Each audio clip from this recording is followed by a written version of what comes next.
is Elma and welcome to my book journey. So today I have a fun video for you. I'm doing my wrap-up video a little differently today, and that is because I am taking part in what's called the End of Summer Jam Readathon. And this was put on by a few ladies here on BookTube. But the brainchild behind this is Christy A. Cole, and she came up with these great questions to ask of a book that you've read during the month of August. And so I've been looking forward to this all month long, because I was like, okay, which book is going to get what question? Because for the first book, you read answer the first question, and then the second book, you answer the second question, and so on and so forth. And so you don't know what question your book is going to get asked of, or you don't know what question that you're going to answer for each book that you have read during the month. And so I thought this was just a brilliant idea. So that's what I'm going to do for my wrap up this month, and I'm only going to do that. I'm just going to answer the question and maybe just give a little brief summary about each book. But other than that, I'm just going to have fun with it. And as you can see by the bingo board, I did complete all 9 of the questions, plus some more. So what I'm going to do is, once I get to 9, book number 10 is I'm going to go back up to do number 1 question. So I'll just do it that way. You know, I didn't think I'd get all 9, but then I ended up getting more. But some of these were short books and some of them were audio, so that helped me with my reading. So, all right, so let's see what we can, let's see how it goes. Okay, so I did not look at the questions beforehand. Even when I printed them out, I'm like, I don't want to look at them, but maybe I should have, I don't know. We're gonna just do it on the fly and see what happens. So I printed out the questions that Christy gave us, and so I did end up with reading 12 books. But the first book I'm going to talk about is not a fiction book, so I'm only going to answer these for the fiction books, I believe, because I did read a nonfiction book, and I'm just going to briefly talk about this one. With my papers are going to fly away. I'm going to briefly talk about this one without the questions, because this one had to do with the readathon that I took part in this month, which was Anne in Search of Wonder. She did a prairie readathon, and we read books that took place during like the Oregon Trail, the West Run expansion. And so I read, this is it is a nonfiction, it's a children's nonfiction, but it's still nonfiction, it's still counted. And this one is called just the Oregon Trail. And what I really loved about this book was the pictures that they had, and like old pictures that they had in here of the people that actually, you know, went through this. And as some of the books that I read this month, I'll talk about, and look at that. This one had a cool map because it had, you know, the trail, and there were different trails. There was an Oregon Trail and they started in Missouri, in Iowa area, and then they, you know, traveled across the country, and then some kind of veered off and went to California, and then some veered off and went to Oregon. And then we also had a separate trail that was called the Mormon Trail, which was a little north of everybody else, and they went to Utah. So we had three different trails during that time period, and I read books that dealt with all of those trails. The Mormon Trail book, the Mormon Trail as well. It was just amazing the way people just packed up everything, all their belongings, and just headed out. Didn't know what it was going to be like, just, you know, going by what people ahead of them did, and sometimes they didn't tell them the whole truth, you know, just to encourage them. This was kind of neat. This thing in here talked about a circular went out that talked about, you know, it says, a general circular to all persons of good character who wish to emigrate to the Oregon Territory. embracing some account of the character and advantages of the country, the right and the means and operations by which it is to be settled, and all necessary directions for becoming an emigrant. So they were encouraging people to head on west and to settle those areas to expand the nation, really. And so,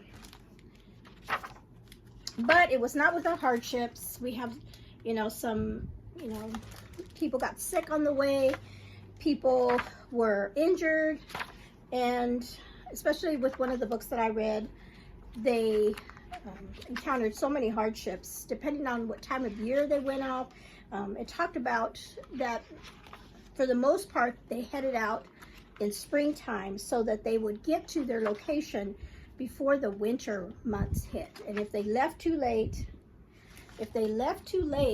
then they were not going to survive because they were going to get caught up in the winter. So that was a good book that I read to kind of give you a little background about the Oregon Trail. Okay, so let's get started on my books that I read for the month of August and the prompts that Christy gave us. So book number 1 that I read for book number 1, so disorganized, I'm trying to set things up. Okay, book number 1 that I read. Okay, so let's get started on the books that I read for the month of September. And so I have the first book that I read for the month of August. I'm in September, it's August. Is a book by Lynn H. Blackburn, the first book that I've read by this author, and it's called Beneath the Surface, and it's part 1 or book 1 in the dive team investigations. And oh my goodness, I'm like drawing a blank on what this book was about. Well, it's the first book I read of the month, so I'm like trying to remember, okay, who was in this book? But at least I have it here so I can look at what it's about. So let's see what the question is first. This is Christian fiction suspense. I do know that. Okay. Christy's first question for book 1 says, how did this book make you feel? Talk about the good, the bad, the happy, and the sad. So how did this make me feel? So I think this was a fun book to read because I like reading suspense. So I was happy to get it read for 1 because it's been sitting on my shelf for a while and I wanted to start this series. I've heard so much about this author. And so let me remind myself what this book was about. It's about this dive team, but I'll tell you what, if I remember right, the dive team shows up in the very beginning of the book, but the rest of the book doesn't really have to do with the divers. I think later on, I have the other 2 books up here. I'm assuming that the next 2 books will dive deeper into those the divers, investigators. So they do show up in the very beginning because they found a body in the water. So I do remember that. And this, yes, okay, I remember now. So our main character is a nurse and they find, like I said, a body in the water. These divers, I think they're doing some kind of training, if I remember right. And then they find this body there. And it happens to be next to her, because she lives next to, there goes my doggie. I think my husband just came home. She lives near the water and her dock is right close to where the divers need to use her dock to get into, to investigate or where they found the body. And that's how she comes into the part as one of our main characters. She's a nurse and she's an oncology nurse. And so she gets involved in this because shortly after that, she gets, the first thing that happens to her, I believe, is that she's driving her car and her brakes go out. And then they find out it was deliberate. And they're trying to figure out what caused this. And there's other times that her life has been put in jeopardy. And so one of the investigators, his name is Ryan, he is helping, he's doing double duty because not only is he investigating the body that they found in the water, but he's also helping her and investigating you know, who's out to get her, because he has feelings. We have a little bit of romance in here. So on the whole, this book made me feel, you know, suspenseful, like what's going to happen, you know, who in the, you know, the body, and who is after her, and how does that connect. So it was really good as far as that. So I really enjoyed this first book, and I'm looking forward to continuing on with the series, and hopefully I'll get to that sooner rather than later. Okay. All right, my next book is one I don't have. Okay, sorry about that. My husband just walked in the door while I was filming, and so he said, you know what, we need to get you a sign on your door that says do not disturb recording or something like that. So I may do that, but that was okay. He just got back from a ride on his motorcycle, and he just wanted to tell me where he went. So anyway, so back to book 2. So the second book I read for the month was a book by Cindy Steele, and I don't have it. I listened to that on audio, and I listened to it with Kenny too. So she's the one that wrote the one with the kiss cam, the kiss on the kiss cam, or I always forget the name of that title, which I loved. And so this is the book that I read was Rebel Summer. So perfect for, you know, August reading for summer. And I will say in the very beginning when I was listening to it, I didn't think I was going to like it as much as the Kiss Cam book. But then it started getting better. I was like, oh, I love this one. I just loved the story. I loved, well, let me answer the question. Let's get to the question. Okay, it says, second question. Describe the setting of this book. Did you like it? And would you want to go to this place? Oh, yeah, I do.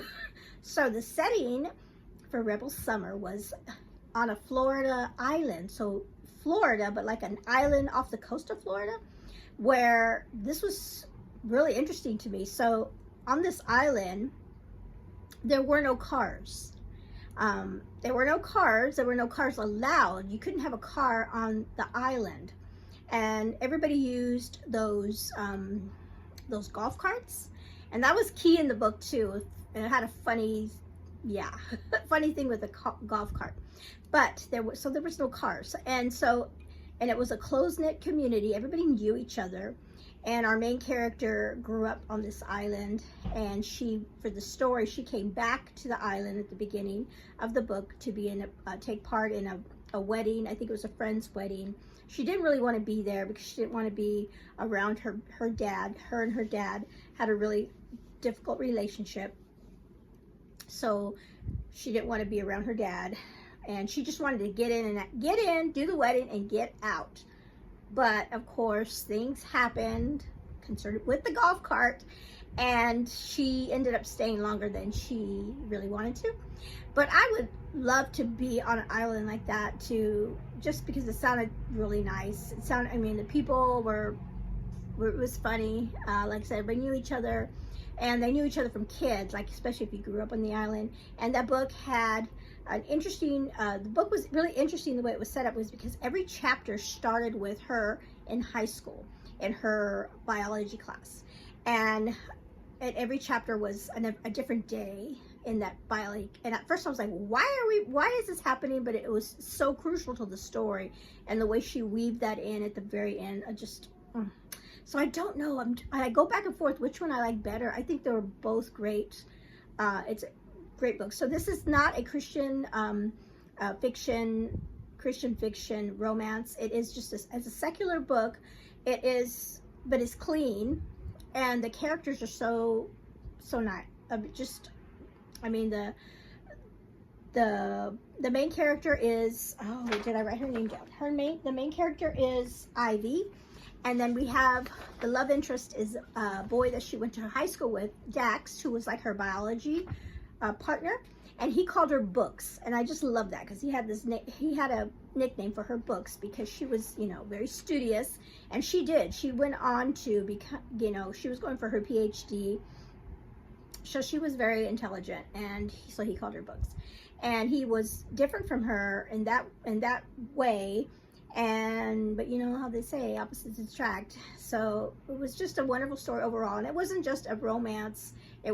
We had some story with her and her family and all of that, and then also Dax and his family situation, and his relationship with his parents, and just wonderful. It was just a truly wonderful, sweet story, and I really love her writing. And so I'm looking for, I think I want to read one of her Christmas books in December. I'm, got my eye out to read one of those. So that was book number 3. Okay, book number 2. Book number 3 I read was a buddy read that I had with Cheryl over at Candlewick Library, and we read True Sisters, and this was part of my the Oregon Trail book. And I had seen this one out, and I reached out to Cheryl and I said, hey, do you want to read this with me? Because she had read a nonfiction book about this subject matter. And so she agreed to read this with me, and I believe she enjoyed it and said that the author really did a good job in portraying what happened. And oh my goodness, well, let's get to the question. The question for number 3. It says, question number 3 says, how long has this book been on your TBR?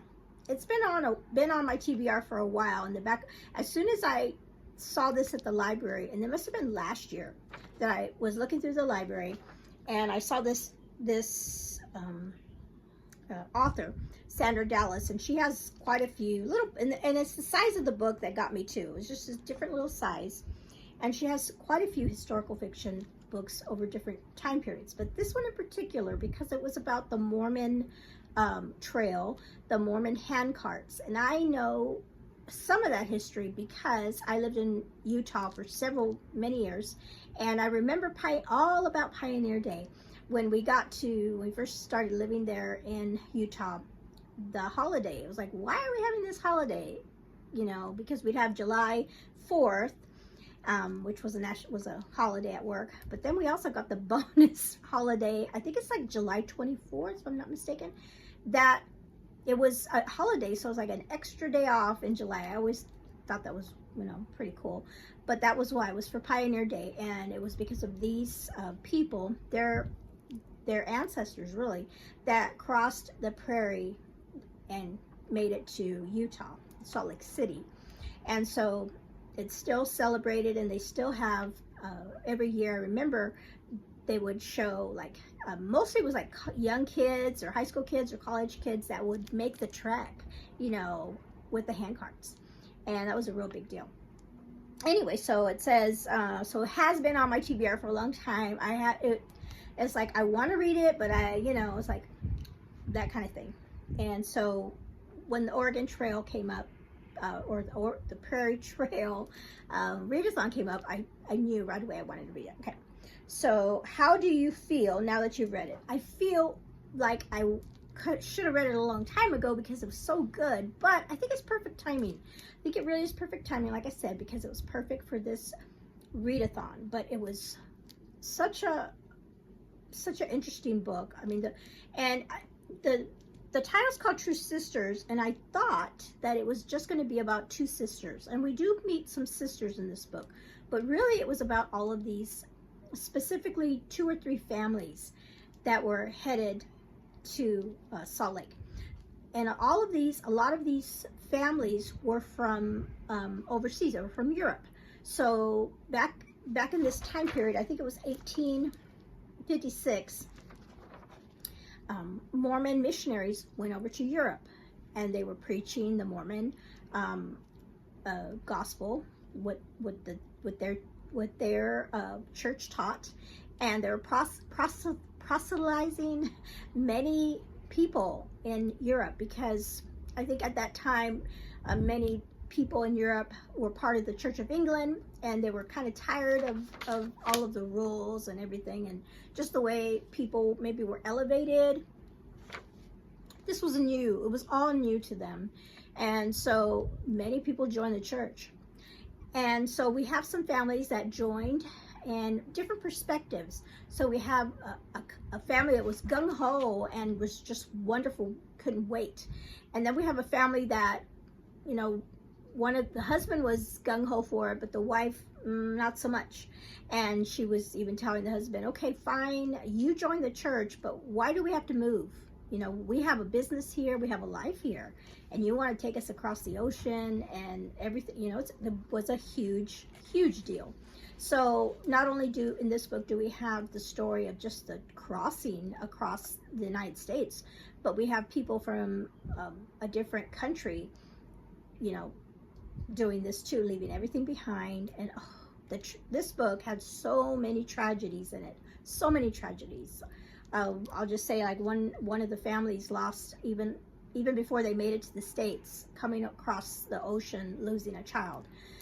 So there was and Cheryl and I were like, oh my goodness, this chapter we just read, this was, you know, I was in tears. So much tragedy, but I love the characters for different reasons. You know, even though they went through all these things, especially some of the sisters, even the husband and wife that were at odds with each other. The wife, you know, was like, well, you know, I don't believe what this church believes. I don't believe the things, and they dealt with polygamy in this book too, which was a big thing. I don't believe in that, but I love the people are kind to me. They, you know, I'm not ostracized even because she was very open, saying I'm not one of you, but they still came together, and, you know, and they lost a lot of people. They lost quite a few people. It was one of the worst tragedies. I know the Donner Party is one that is talked about a lot because, of course, it's the things that they did as far as trying to survive. But the Martin Handcart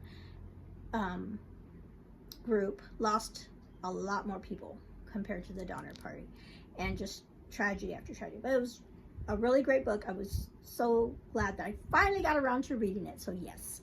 Okay, so that was book 3.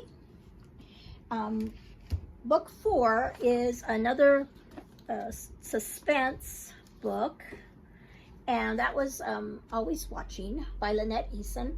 And I read this one, and I also listened to this a little bit on audio as well. And this is about, this is about this is also a series, so this is book 1. And it's called the Elite Guardians series, because this is about, I think it's 3 or maybe 3 or more female bodyguards was their job. Okay, so let's see what the question is for number 4. Did the description live up to what was inside the book? So all I knew that it was about bodyguards, of course the cover, bodyguards, and I think it did. And it was really good because it showed the women, and they all had different backgrounds, like different backgrounds as far as like police or, you know, that kind of experience. And I can't remember what right offhand, but we did.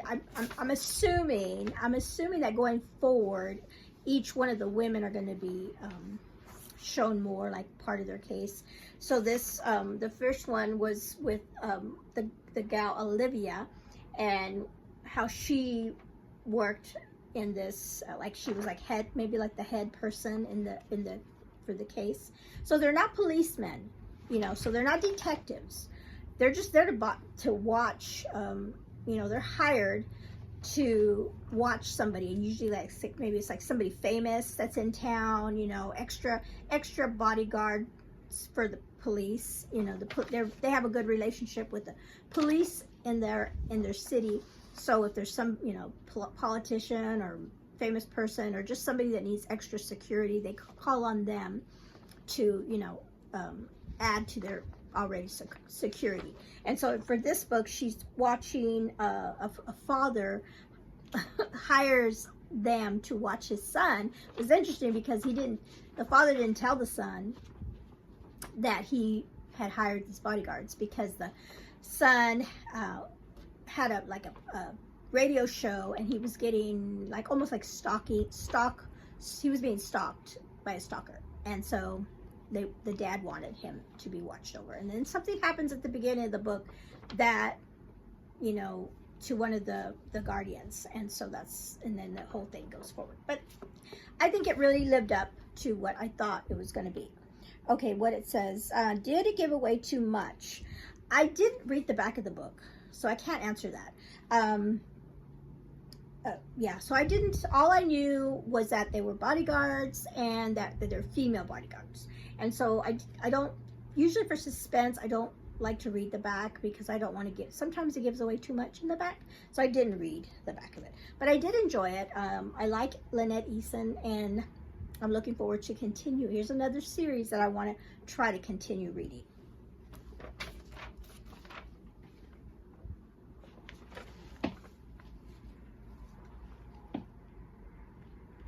I've got pumpkin spice latte. We already, you know, we're not even quite into fall yet, and the pumpkin flavors are out there. And it's really good. Okay. Book number 5. So book number 5 is Light in the Darkness. And this is another one I read for the Oregon or the Prairie Trail readathon, because this is by Jane Kirkpatrick, and it's about a woman going through the through the Oregon Trail. Okay, and so question number 5 is Christy gave us this free space. It says, tell us whatever you want about this book. Okay, great. This is a good one, because so this book, I knew it was about the Oregon Trail. So when I found out about Anne's readathon, I looked through my shelves, and I had this, you know, I was looking to say, do I even have a book about the Oregon Trail? And I did, and I didn't even realize it. So for that one, I did read the back. Kind of. I read maybe the first part of it. And so I knew that it was set in, I think they were leaving from Iowa City or Missouri. I can't remember, but I know it was either one of those. I can't remember. But anyway, what's interesting about this book is that our main character, her name is Letitia, she was a free slave. And so this was so critical to the story. She had received her freedom from her master, and now she was living in, gosh, where were they at? Were they in Missouri? I think they were in Missouri. And she was so, not really obsessed, but she wanted to make sure everybody knew she was free. And she had papers that showed her freedom, which she guarded with her life, you know, because they were so, you know, she didn't want to ever lose those, because she didn't want, you know, to somebody put her back into slavery after she had received her slavery. So she had the opportunity to leave Missouri and go to a free state, and that would have been Oregon, because they were saying that Oregon was going to be turned, it wasn't a state yet, but the territory was going to end up being a free state. Okay, I have a little pet peeve though about this book. So, and usually I think this is neat, this little cast of characters. I was like, oh, that's kind of cool, they have these cast of characters. So before I even read the book, I was like, oh, who are my characters? And it says her, you know, she's an African-American woman. And then it says, for another main character, it says David Carson, and it says he's a former mountain man farmer, and it says, and then her common law husband. And I'm like, oh, they're going to get married, because they weren't married in the beginning of the book. So that kind of like, it's like, why? Anyway. But anyway, so so it was almost like a marriage of convenience, really, for them to get married, to go across. He wanted her to help him go, you know, travel through the territory, and she wanted to get to the territory to be in the free state. And I was never sure about him. There were times in the book that I thought, does he really love her? And sometimes I didn't think he did, in the way he treated her. I mean, he was never mean to her or anything, but just the way, and maybe that was just the way the author was writing the book for the time period. Like, this is how a man would have been in that time period. But at the same time, I was like, you know, he didn't, I don't know. I went back and forth in that. And even with her too, I think she did have feelings for him. This kind of, in a way, kind of reminded me of that one book I read a long time ago that was with an Indian woman that married a tracker, and their relationship kind of reminded me a little bit about that one. But anyway, so they get through the territory, and I will say that the difference between their going through and that True Sisters one, which was tragedy after tragedy after tragedy because of their hardships. They had hardships, but not like that other book. But the main thing with her and her story was that she wanted, after they got married, and they did have a ceremony, they got married, she wanted it on paper, like, hey, if you die, you know, along the way, I want you to write something saying that, you know, what is left to me.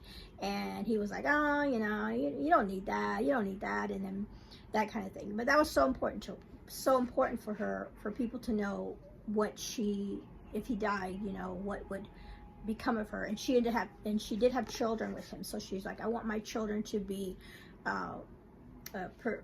taken care of, you know, because in her time period, it was even illegal for her to marry a white man, and he was Irish, and so, you know, their marriage wasn't quite legal. I mean, they had a ceremony, but they didn't, you know, they kind of acted like she was just her, not his slave. You know, she's very clear about that to people. I'm not a slave, but I'm like his employee in a way. Like he hired me to come on, but even though she was married to him. So, but what was really interesting is at the end of the book, you find out this person, it was a real person based on a real story, and there was a whole, and I won't get into what it was because that's just a big spoiler, but there was a case that was very pivotal back then that she was a part of, and I thought, oh, that's awesome that this was a real story, you know, based on a true story. So let's see, but did I answer that? Oh, I could say anything about that one. So yes, I really enjoyed the story, and my first book by Jane Kirkpatrick, so I really enjoyed that different perspective of somebody crossing the Oregon Trail. Okay, so that was book number 5. Book number 6 is another Oregon Trail book, and I'll put it up here. It's called Chasing the Horizons by Mary Connolly, I believe. So, and I don't have the book. I listened to this one on audio as well. So this question is, talk about the main character of this book. Did you relate to him or her? Why or why not? Okay, let's see if I wrote down the name of the person.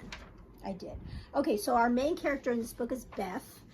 And this was really interesting too, because we have the whole Oregon Trail, you know, people going. And so in the book that I read, the nonfiction book, it talked about the reasons people left. You know, there was a lot of people that wanted a better life, tired of the big cities, new opportunities, people that weren't very wealthy, or just, and then also those that wanted, like investors, and they wanted to go for the gold, and once that happened, and for business opportunities and things like that. So this one, Beth, her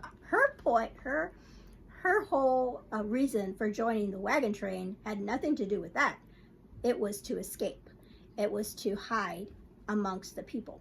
So her story was, her mother was put into an insane asylum by her father, and she broke her mother out of the asylum, and they hid on a wagon train to escape the father, because the father wanted to keep the mother in the asylum, and then he wanted to marry Beth off to somebody, and the whole point was because the mother had money. She came from a family of money, and the dad wanted all of it, and he didn't care if his wife was in an asylum or if his daughter was also, he threatened her with an asylum too.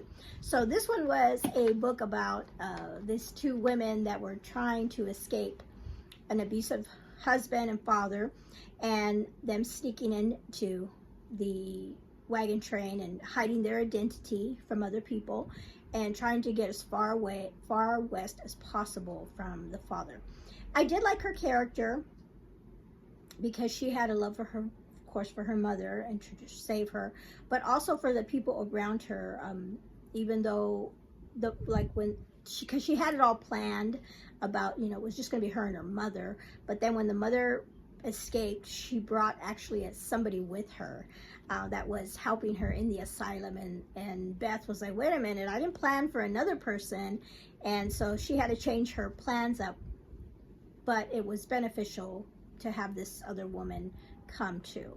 And then they met somebody along the way that I thought was super interesting. And this book is also part of a series. And I was like, I want to know, because at the end of this book, we don't really answer his question or find out exactly his story. So I know it's going to be in another book. But she picks up like people along the way that are in need. And, you know, they finally get to where a place of hiding, maybe. I won't say, but the father does play a role towards the rest of the book. But I did like I said, for that question, I did like her character, and she did meet Jake, who was like the one of the wagon trail people that he had been. Actually, his character had been across several times. He was one of the ones that would lead the people, and so he was at this point. He was hoping this was going to be his last time going, and he was going to end up staying out west. And then, you know, he meets Beth. Okay, that was book number 6. Book number 7 is a book I finally read and is Deceived. I think I listened to this one I did both, listened and read on audio for this one. So question number 7 says, talk about the main character of this book. Oh, did I do that? Did I skip? Oh my goodness, I think I skipped. I totally bummed that one out. Okay. Oh, well, I'm just gonna have to flip them because number 7 was talk about the main character. I'm terrible. I messed up. So number 7 was talk about the main character. Number 6, so I'm just going to flip them. So number 6 is, what is the first sentence of this book? What do you think about it? Oh, now I'm like, oh my goodness. I wonder if the other one had a better, or maybe it was meant to be. Okay, let me read that again. Sorry. What is the first sentence of this book? What do you think about it? Okay, so this was supposed to be, but maybe it's all for a good reason. Okay, and this is Deceived by Irene Hannon, and it is a book 3 in a series that I finally decided to, okay, so this is a really short question, or really short sentence. It says, a stranger was coming up her driveway. Well, it's a stranger. Is that the prologue? Well, does that prologue count, or does that count chapter 1? Yeah. Well, you know, because of the whole suspense thing about a stranger. So what was this book about? This was book 3 in the private justice novels, and this is about a private investigator group that has 3 guys. And this book is about our 3rd guy, who happened to be is he the Secret Service agent? So one of them is an ex-detective, and one of them is an ex-ATF officer, and then one of them is a Secret Service, former Secret Service. And so we have him, Connor, and all 3 books have been really good. Vanished was the first one. What was the second one called? Is it missing? Let's see if it's in here. Vanished, Trapped. Trapped was really good too. And then Deceived. So this is about a woman that her husband and her son were out fishing. And there was an accident that happens, and they both perish. But the body of her son is never found. And he was really young, maybe 3 or 4. And so it's just a tragedy because she loses both of them. So we fast forward 4 years maybe, and she is in a different city, and she's at a mall, and she is going up an escalator, and she sees a little boy, and she recognizes him as her son. Like, he's older now, but she's like, just knows that that's her son. And he also says something that only her little son, in fact, she heard it first. Her little son used to have a little saying, and that boy said it, and that's what caught her attention. And when she saw the little boy, she said, you know, she felt like that was her son. And so she, yeah, I need to get that sign that said, recording now. Anyway, so she struggles with that, and she gets the authorities, and she tells them, and they just say, oh, you know, that can't be, your son died in this accident. Nobody believes her, so that's why she goes to the private investigators to see what they think, and if they could help her to see if this really is her son. It was really good. I really enjoyed it, and I was, like I said, I've had this, it's so funny because I found this book at my library sale, I think it was last year maybe, or even earlier than that, but it's book 3. So I was like, I want to read them in order, so I read the first one, and then it took me a while before I got to the second one, and then finally I'm finished the series. So and I often say, why do people make series? You know, I don't want to keep reading it. But this is one that I wouldn't mind. And I wonder if, because this is an older book. Let's see, when did this come out? 2014. It's like, has she written another book based on these characters? I bet Jeanette would know. I bet she would know if Irene Hannon has written a book, another book with these private investigators, because I really love their characters. They were really good. Okay, so sorry about the mix-up on that one. That was supposed to be a different question.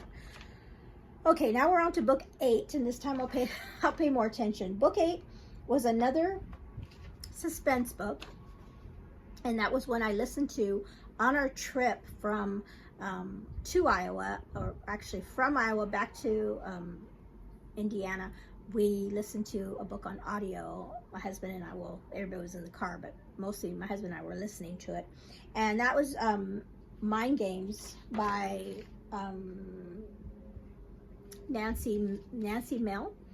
And so let's see what question number 8 says. Name a good quote from this book. If there are several, please share. I can't do that. I don't have the book. I don't have the book to name a quote. You know, a good one would be the very end of the book, but that's like a major spoiler, because when it happened, me and my husband are like, what? Although my husband kind of called it at the beginning. Let me think. That would have been a good quote. Let's see, a good quote. That's gonna be, let me talk about it, and then maybe something will come to me. So this book was about a girl named Kylie, and she was and the reason I pick this book out, because my husband really likes to watch Criminal Minds, which is about that team that investigates like serial killers and things. He loves that show. And so this girl she's one of those people that profiles serial killers and things like that. And she's very interesting because her father was a serial killer. And when she was a young child, he was married and had a nice family, a nice job. He was even went to church. And whenever they found out that he was this killer, of course, everybody was, you know, how could this happen? And didn't the wife know? And of course, she was just a young child at the time whenever he was arrested and sent to prison. But because of that, she gave her life to that, to try to help and profile other serial killers, to stop them from killing. And she also changed her name because, you know, the notoriety of being a daughter of a serial killer. Her mom, whenever they moved away, they changed their names, and so her real name was Jessie, but she took a family member's name from her ancestry, and she went by Kylie now. So the book is about her investigating a serial killer that is out there. But what was interesting about her character is that she did something that was very unorthodox, and even so that it cost her her job at Quantico, and they shipped her off someplace else because she was giving the FBI or a bad name because of somebody found out about how one of her ways of figuring out cases. And what she would do is that she would sit at a table, and it was usually by herself, of course, in her room, and like she was having dinner or eating with somebody, and she would talk to who she would talk to the serial killer, whoever she was investigating, and it was like an imaginary person that she was talking back and forth with, just to get into the mind of the serial killer. And she did it, and that's how she was able to work through cases. But she made the mistake of sharing that with a friend that worked with her, and then this person betrayed her trust and spread it around, and then it got around that she did that, and then a big a newspaper article came out about it, and so she was in a way shunned and thought, she's crazy because she's talking to herself. So, but she had that little thing about her, and that comes to play later on in the book too. So, but as far as quotes, I apologize, I don't have the book in front of me to share a quote. Like I said, I listened to it on audio, but it was a good book. It is part of a series, and I guess she does the book. I don't know how many books are in this series, but she goes on, of course, to do other cases and things. This one was really a good one. It had like a couple twists in it. Kenny and I were going back and forth, like who is the one, who's after, because somebody was after her. It was like, who's after her? And it was really good. Really enjoyed that one. Okay, book number 9 is, I do have that book.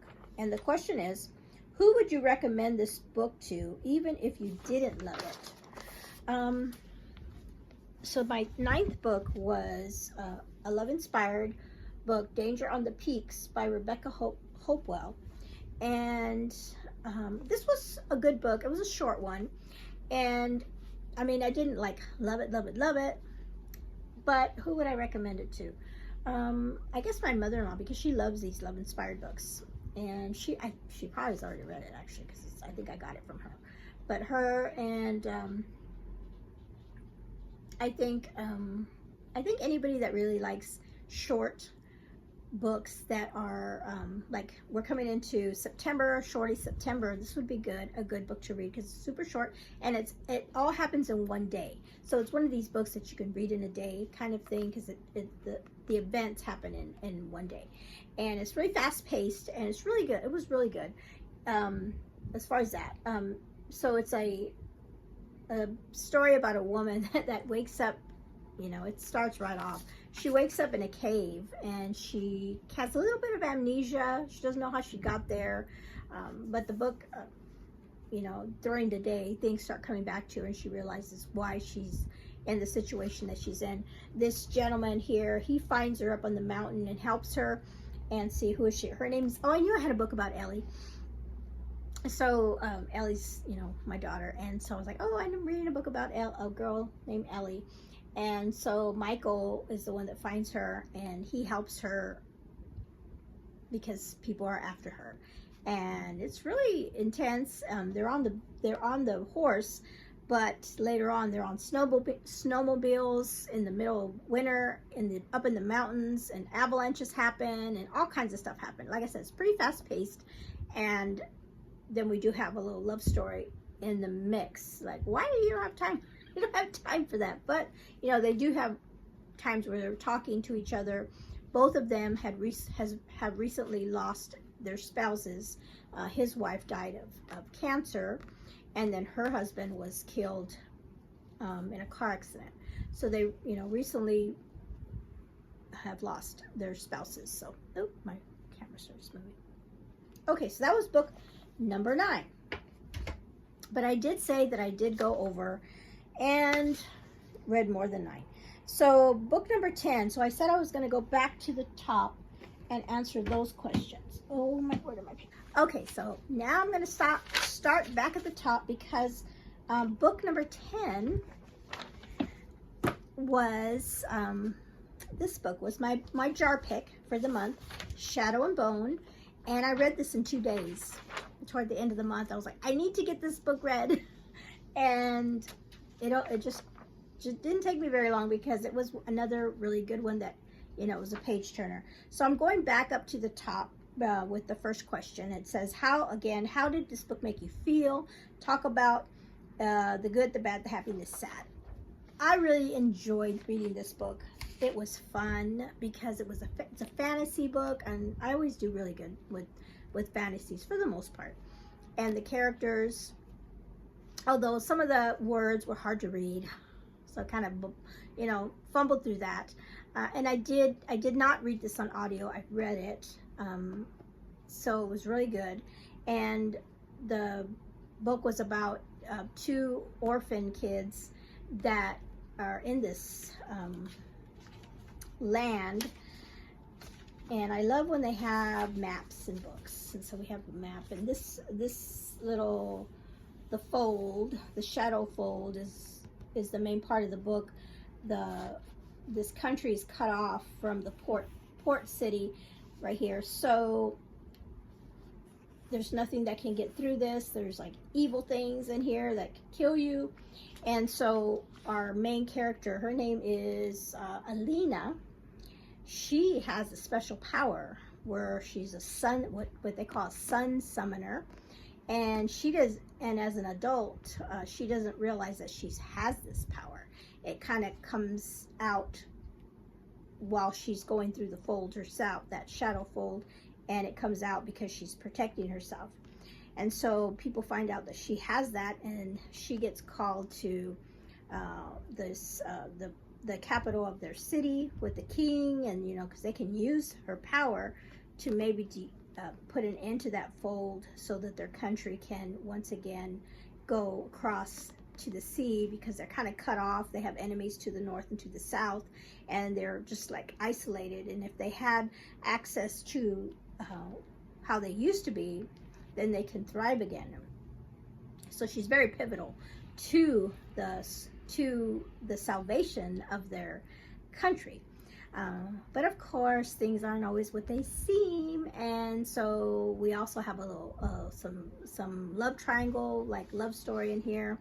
I really enjoyed it. It was a really easy read, and it keeps, there's 3 books, so I know I want to read the next book because I want to know what happens, because it kind of leaves you like, okay, what's going to happen next for her. I did watch, because I knew that there was, even on my book it says there's a Netflix show, and I had seen that like on, you know, I knew about it, and so I knew that who was on this starring in it, and so for the most part of the book I was like, because I was thinking of that specific lead actor that I saw on the TV. And I was thinking, is he this character or is he this character? And I was going back and forth. I'm like, I wonder which one he is. And then when I watched, I'm like, oh, he's this guy. But I will say I didn't like the TV show. If you've seen it, I mean, it wasn't like that it wasn't good. But I'm very bad at watching shows after reading a book, because I love the book so much, and then I watch the show and I'm like, what? And this one specifically, because they added all new characters that were not in this book, and if you've seen it, you know what I'm talking about. But you know, they were showing her story, of course. Her and Maul was her friend that she grew up with, orphanage. But then they also showed the other side of the fold, that country. And you didn't really get any of that in this book. I think maybe, and I'm like, are they spoiling the other books for me? And maybe they threw those in there. Maybe, I don't know. But anyway, so I haven't watched the whole thing. I just watched, my husband liked it. He was, you know, he kept watching it. So I think if I hadn't read the book, I probably might have liked the TV show, but I always look and I'm like, no, that didn't happen that way. So I'm bad about that. Okay, so that was book number 10. Book number 11 I read, and this will be the last book I talk about because I've already talked about the Oregon Trail. So I read, and this was a little short novella, and it's called Allura, an Oregon Trail Ever After. It was a fairy tale retelling. And I picked this because my daughter's name is Allura. So I read a book with Allura this month, and I also read a book with Ellie. And now that I think about it, I had a Ryan in there too. Who was Ryan? I just read on the back. Oh, I had a Ryan in this book. So I can tell my husband, hey, all three of them, I read about Ryan in this book, Ellie in the little short book, Ellie in that, and then this one's Allura. And this one was really short. It was, like I said, it was a little novella. It was just, I read that at the very end of the month. And this is it is funny because I didn't realize what the retelling was until I was like, oh, of course it's this. So, and this is, again, they're going across the Oregon Trail, but it's mainly focused on her story and the young girl's story and her and what happens to them. So this poor girl, she had, at first I thought she had epilepsy, but no, she had and I think it's narcolepsy, where all of a sudden you can be sitting down having dinner, she says, and all of a sudden she just goes, she falls asleep. Or she'll be in a conversation with somebody and she just falls asleep and she'll just drop. And so I was like, oh, it's a Sleeping Beauty, Sleeping Beauty retelling. So this poor girl, like I said, all through her life, she has this issue, and she had been to doctors and nobody could tell her what it was. And there was even, oh, let's just put her in an asylum, because she can't take care of herself. She did have an accident when she was young where she was cooking at the stove, and then she fell asleep and she fell on top of the stove, and she had like a really bad scar in her hand. So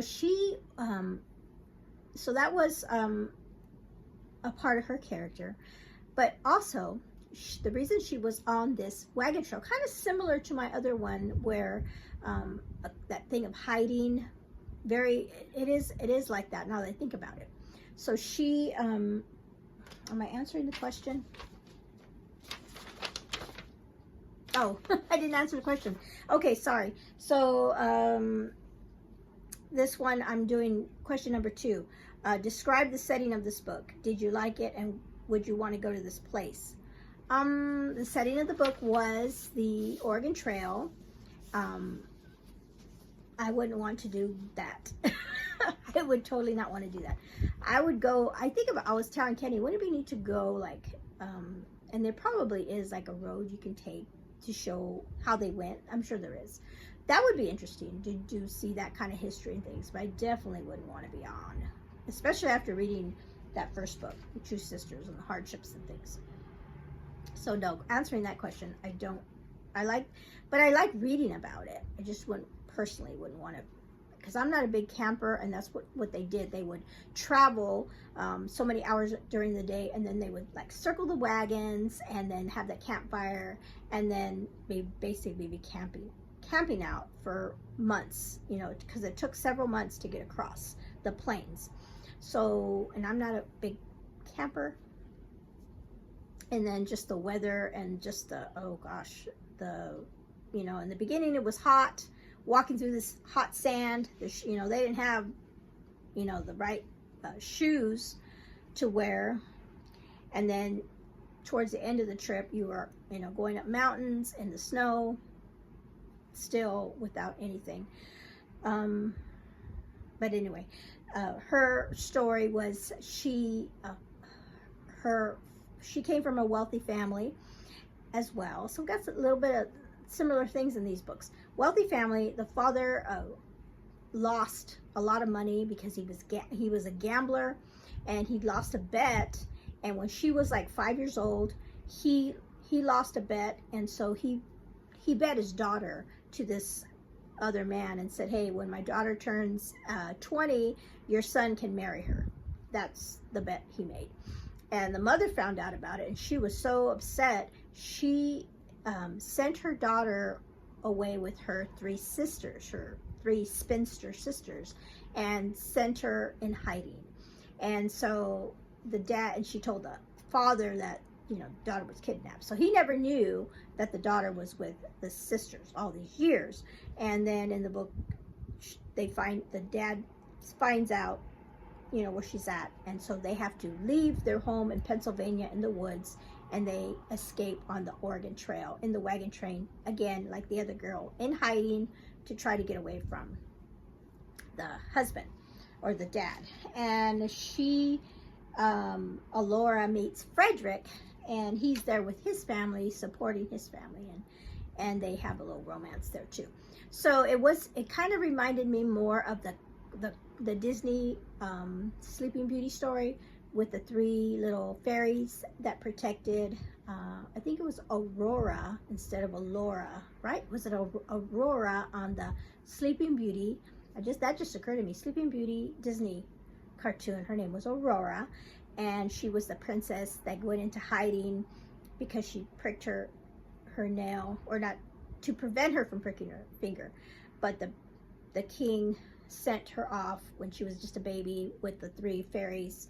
This was the same way. She was sent off with the 3 spinster aunts, and yeah. So it was a sweet little novella, really, really sweet. I was glad I was able to, I almost forgot about it. I had talked about it on my TBR, but I almost forgot about it. Okay, so those are all the books. Those are all the questions, although I did mess up on that one. All right, so before I go, I did want to go over the summer things that we had. And I was hoping I wouldn't forget. I did do Beautiful Minutia. I did do the bingos, and I got 9 bingos. So I did not complete the board. The only 2 that I did not do were reread a favorite. I didn't do any rereads, and I didn't read a book that was outside my comfort zone. I couldn't think of what to read for that. But I did better this year than I did last year. So, and then I also, for a big book summer, I did read 5 books that were over 400 pages. So I did, pretty good on that. And then for Anne in Search of Wonder this month, for her Prairie Trail readathon, I ended up with 125 points. So I went all the way around. So I went all the way around her little game board, so I did good on that. And then I did also, and that's why I had a lot of suspense books in my wrap-up, because Caitlin and Jeanette had their Keep Me in Suspense readathon, and I did all of those. So I was excited to participate a lot more this year in that. Okay, so that is it. And so those are all the books that I read for the month, and I had a really good reading month. Sorry this went so long, but I just wanted to really dive into those questions that Christy gave us.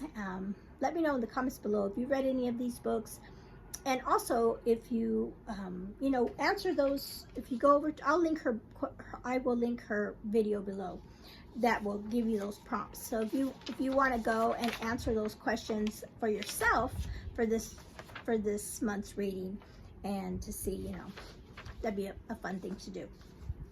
All right, so I've gone way too long. Thank you so much for hanging out with me today, and you all have a